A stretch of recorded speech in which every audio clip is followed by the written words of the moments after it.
First up, we'll take a look at the event Forever Pioneer Weekend that took place on campus from October 19th through the 23rd.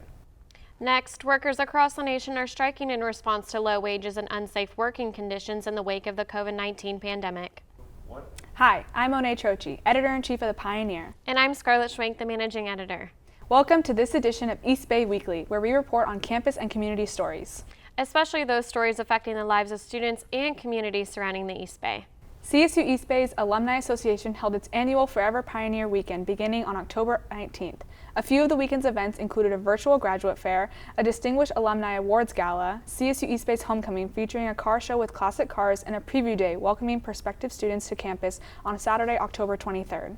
Transitioning into a post-pandemic life, workers are exiting the workforce en masse, citing a reevaluation of work-life balances favoring higher wages and shorter hours. Strikes are taking place all around the world, from South Korea to the United States. The future of work is taking shape against the traditional 40-hour, 9-to-5 low-wage jobs. America has not seen a labor movement of this magnitude since the Industrial Revolution in the late 1700s. Stay tuned to learn more about the future of work and employment throughout the country and CSU East Bay's homecoming and car show celebrations.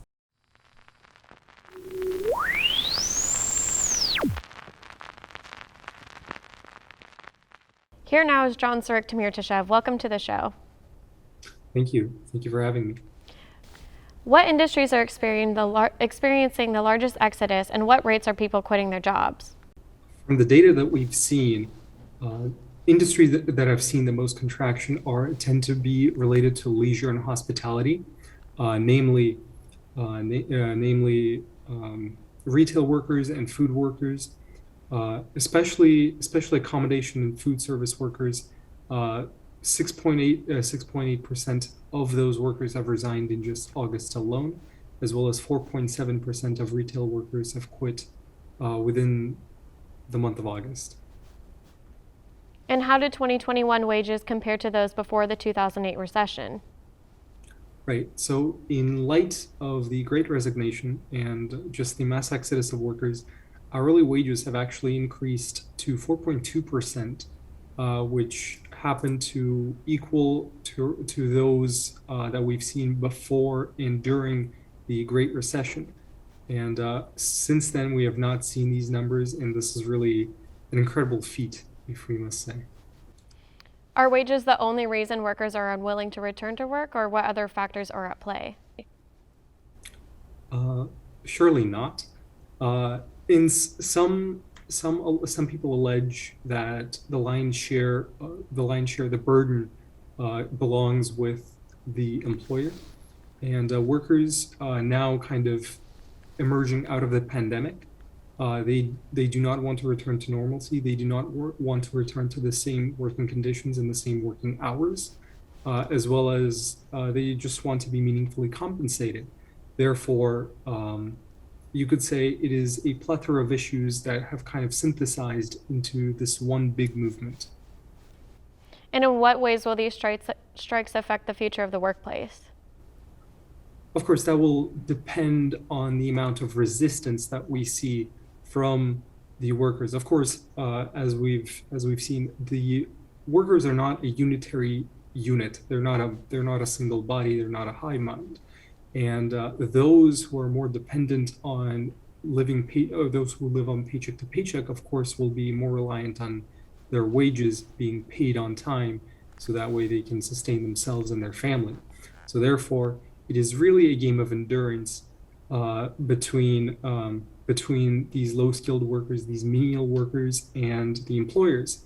Of course, if we do happen to see that these workers happen to plow back into the system, it might solidify, and we might see a reversal of the past of the pre-pandemic labor market. However, if we do see changes and a significant amount of resistance amongst various socioeconomic groups, then we can expect to see the rate of automation, which is likely to accelerate as technology kind of picks up the slack and picks up where the workers have left it off. Of course, we will also need to establish recertification programs, and we will need to re-engage the workforce through training. through specific training, since automation really is a crisis and we'll need to address it before it picks up steam and it becomes this massive unemployment problem for everyone. However, on the positive side, it can also stimulate new industries, and we can see unprecedented amount of social freedoms. And yeah. And are there any other movements taking place on social media in solidarity with the strikes? It's not, I wouldn't say it's directly related. However, there was a massive movement on Twitter under the hashtag of I do not dream of labor. And I would say it kind of challenges the idea, the concept of a dream job, and it kind of invites more questioning and more self-reevaluation of fulfillment and identity amongst workers.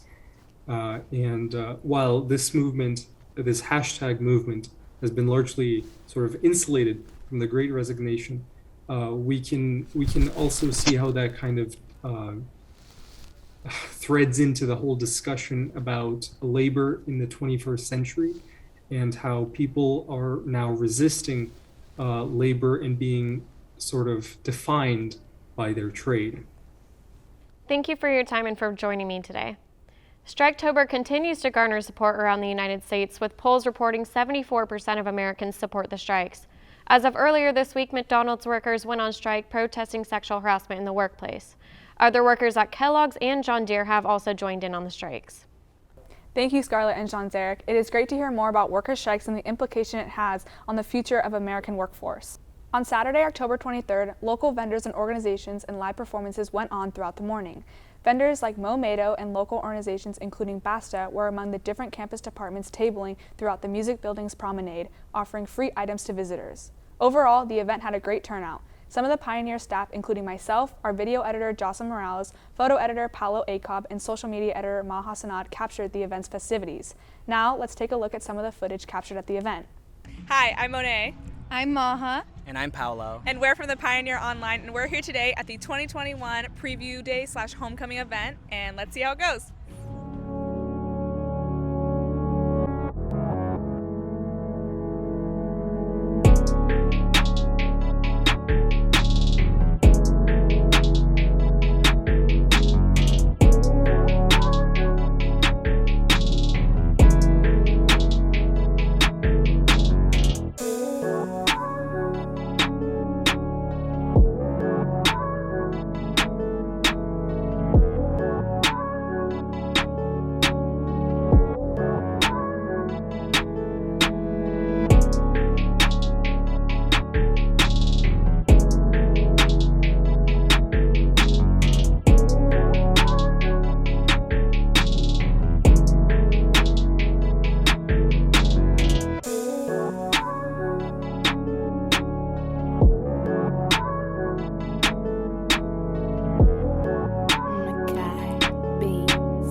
Here today, I welcome Maha Sanad. Hi Maha, thank you for joining me today. Thanks for having me, Monet. Yeah, and this weekend on Forever Pioneer Weekend, there was a lot of events that took place, and what would you say was your favorite?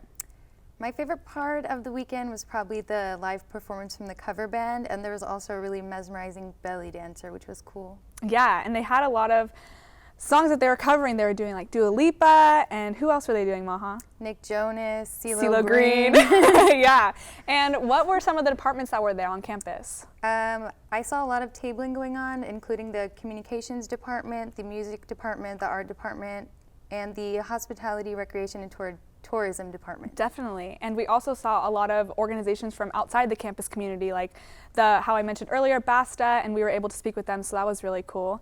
And we also got to take a look at the car show, which I thought was really cool because I'm kind of into cars, I think. Yeah, very cool. And I liked how they gave out awards for like most unique or best hot rod. That was cool. Yeah, that was really fun. And we also got to speak with Dr. Sandine, or President Sandine, so that was also fun, and we got to take a picture with her, so yeah, that was really fun. Yes. And yeah, so Maha, thank you for joining me today. I enjoyed speaking with you, and it is so exciting to see more in-person events taking place once again on Cal State East Bay's campus. That concludes East Bay Weekly. I'm Scarlett Schwenk. Be sure to check us out on Twitter @NewsPioneer, Instagram @The Pioneer Online, and Facebook @The Pioneer Newspaper, or head to the link below. And I'm Monet Troche. Thank you for tuning in, and we'll see you next week. Bye.